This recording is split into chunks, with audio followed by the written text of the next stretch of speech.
União Europeia no Austrália no dar parceiro o governo e a processo implementação, descentralização e Timor-Leste.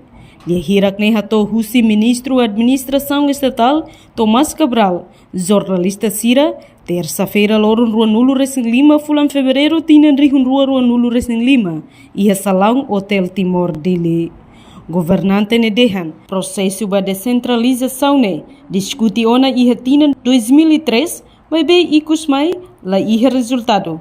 Então o governo hamuto com parceiro hanesan União Europeia no Austrália avança fale. Também o União Europeia realiza orsopida ne a tomar que falecira a posição. O insamak bele ajuda o governo no mos agência Nações Unidas com o processo de centralização e Timor-Leste. A União Europeia, a Austrália, como depois nem sai parceiro para o processo de centralização. O processo de centralização está publicado em 2003.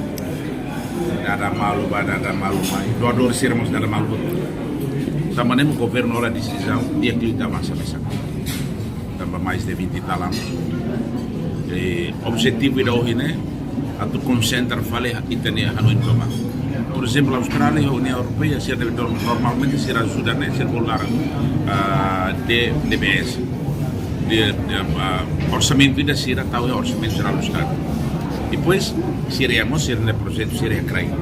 Mas só a autoridade da BIA, ou organização suposta na BIA Tiona, orçamento sempre tem que ler se dar a lida e seria CRAI que tem que atender. O projeto não é saída.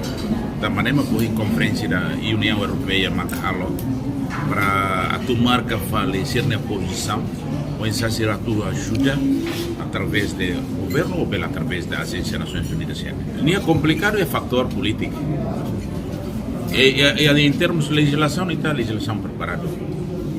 Fator político, fator financiamento. E está a estrutura da governação, nem a CRAI que é Sanulo Recém-Rua, serviço autônomo, e está funcionando. Agora, está a vontade para o apoio ao organismo lá. E lá os poder político, poder financeiro que tem que falar. Nós, se a CRAI que fala gestão da população, atende a comunidade, recursos e direito base de desastres naturais, mas também de luto, e está para criar nela. Nem na finanças, a uso para finanças para o orçamento 2026. Deve o serviço de a CRAI, tem que estar onde a CRAI, para o atendimento da população. A reportagem Sabina Sansa, Televisão Timor-Post. Janela informação ba emogoto.